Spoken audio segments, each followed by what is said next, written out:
Nélio, bom dia. Bom dia, Fernanda. Obrigada mais uma vez, viu, Nélio, pela oportunidade de conversar conosco. A partir de hoje, o que muda na rotina de vocês com o tarifaço? Fernanda, a alegria de falar com você novamente. Obrigado pela oportunidade. Olha, para o setor de produção de ovos, né, é, em relação ao mercado local, não muda tanta coisa, até porque os volumes ainda são pequenos, né? Mas muda a questão relacionada ao investimento e à expectativa que se tinha quanto ao mercado exportador. Para você ter uma ideia, né, o Espírito Santo começou a exportar ovos, né, propriamente para os Estados Unidos no início do ano, em janeiro, fevereiro, né? E esses volumes assim foram crescendo muito rápido, né? Hoje essa exportação de ovos, né, ela corresponde a 2% da produção capixaba, né? E aí, em cima disso, né, obviamente que para que houvesse essa estrutura apta a exportar, ocorreram investimentos, né? Então, esses investimentos, né, que são realmente a parte mais pesada da história e que pode haver a frustração, né? Já que com esse anúncio do tarifaço, logo após aí os contratos foram já suspensos ou cancelados, né, pelo menos suspensos, na expectativa de que essa situação possa ser revertida. Então, assim, o mercado ele segue até o momento de maneira fluida, né? O mercado interno não sofreu grandes impactos em relação ao produto que talvez não foi exportado, né? Mas tem aquela situação da frustração em relação ao que se pretendia alcançar, os investimentos que foram realizados. Entendido. Então, vocês chegaram a entrar no mercado norte-americano muito recentemente. É por conta da gripe aviária, né? Sim, foi uma oportunidade, né? Não só o Espírito Santo, o Brasil todo, né, teve a oportunidade de acessar aquele mercado, né? E em função disso, os volumes também de exportação foram incrementados, né? Só para você ter uma ideia, entre janeiro e junho, né, o Brasil exportou praticamente 25 mil toneladas de ovos, né, para os vários países, né? Somente para os Estados Unidos, o Brasil exportou 15.200 toneladas, né? Foi a maior parcela da exportação foi para os Estados Unidos. Aqui no Espírito Santo, né, 98% do que foi exportado foi para os Estados Unidos. Isso corresponde aí a quase 3 mil toneladas de ovos, né? Para você ter uma ideia, isso é equivalente a quase 50 milhões de ovos que foram exportados, né? E como eu disse, já 98% para o mercado dos Estados Unidos. Entendido. Para quem investiu, hoje está pensando em como tirar proveito disso, mas para um outro país, né?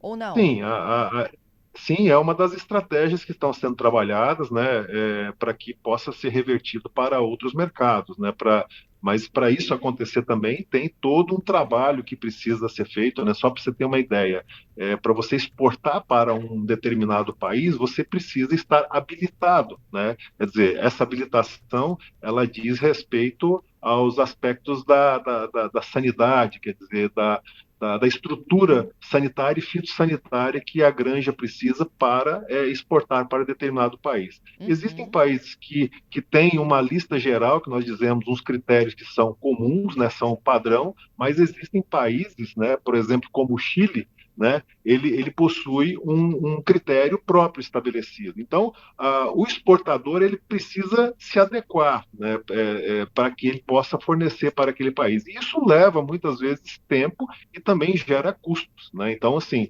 a alternativa é realmente tentar a reversão e a expectativa também, né, que possam continuar ocorrendo essas negociações entre o governo brasileiro e o governo norte-americano, para que, assim como outros produtos, né, que foram isentados, né, ou que foram minimizados, também o ovo também possa ter o seu mercado restabelecido. Até porque Fernanda, pelo que nós temos de informação, o próprio mercado norte-americano, né, o consumidor norte-americano está precisando de ovo. Então, Aham. há uma tendência do mercado local lá inflacionar o preço novamente, como nós vimos lá atrás, naquele episódio da influenza aviária. Então, assim, tem uma expectativa aí que o tema também possa se voltar junto com outros produtos, obviamente, né? Nós temos aqui no Espírito Santo vários produtos importantes que os setores estão preocupados preocupados, a exemplo do café, né? Mas isso possa voltar para a mesa de negociação e que possa ser definido da maneira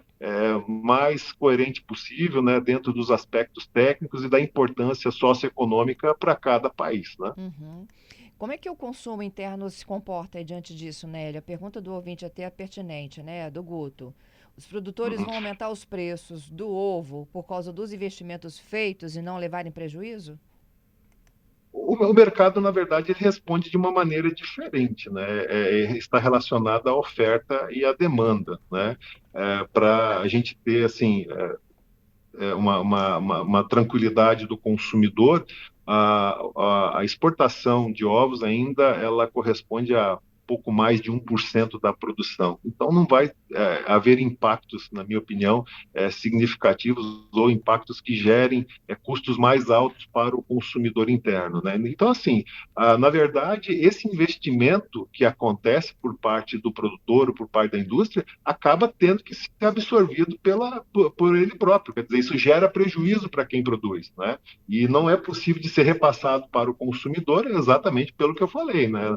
O mercado ele está atrelado à oferta e à demanda de não só de ovos, mas de todos os produtos que são consumidos. Uhum. Mas você vê possibilidade do mercado absorver isso? São 2%, né, que você disse? Na verdade, assim, 2% do mercado local, capixaba. Agora, a Ó. nível de Brasil, é 1% e alguma coisinha. Então, assim, como o Espírito Santo ele é importante no cenário nacional, né?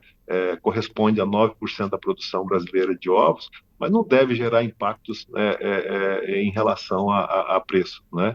E como nós já dissemos, o setor está buscando também buscar as alternativas de fornecimento para outros mercados externos. Mas é uma preocupação, né, no sentido de que realmente, né, como eu disse, pode frustrar o entendimento. Só para você ter uma ideia, né, nós tínhamos até início do ano aí em torno de 2 exportadores, né, que faziam algum volume, né, para outros países, né?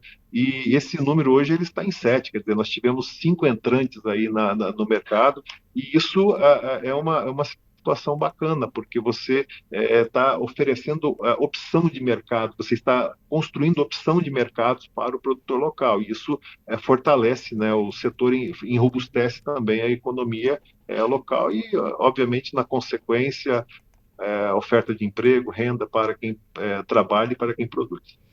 E qual o perfil desse fornecedor de ovos, né? Ele é um pequeno avicultor, ele vai precisar, inclusive, dos apoios que o governo vem trabalhando aí, são linhas de financiamento, linhas de crédito.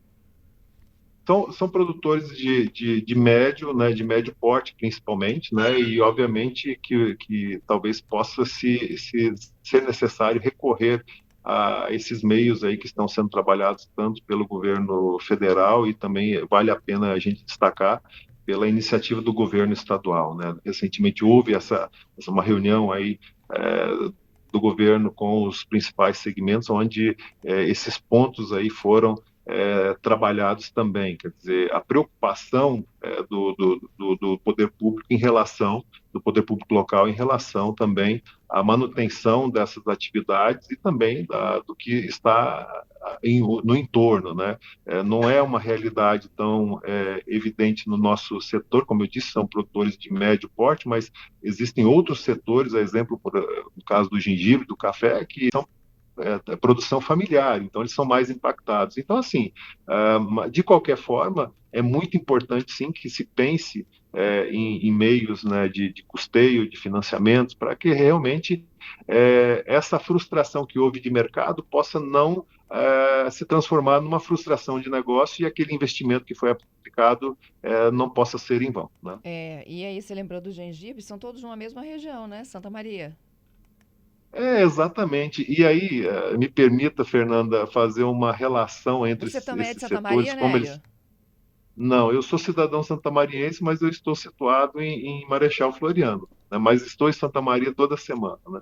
Mas, enfim, é importante a gente mencionar, em relação aos impactos que uma ação dessa pode gerar, na relação entre os setores, né? Tanto o gengibre, o café, as olerícolas, por exemplo, elas são dependentes do setor avícola para um produto muito importante, que é o esterco, o adubo orgânico, né? O gengibre, por exemplo, bastante, né? Então, isso acaba afetando também esse tipo de relacionamento indireto entre os setores. Quer dizer, a produção de ovos, ela tem uma destinação na exportação, né, mas a relação do produtor em si, né, e, novamente, de forma indireta, são segmentos que também dependem um do outro entre si. Aí, né? Entendido. Nélio, obrigada mais uma vez, viu? Sempre à disposição, Fernanda, no momento que precisar, pode nos chamar. Um abraço. Obrigada, bom dia.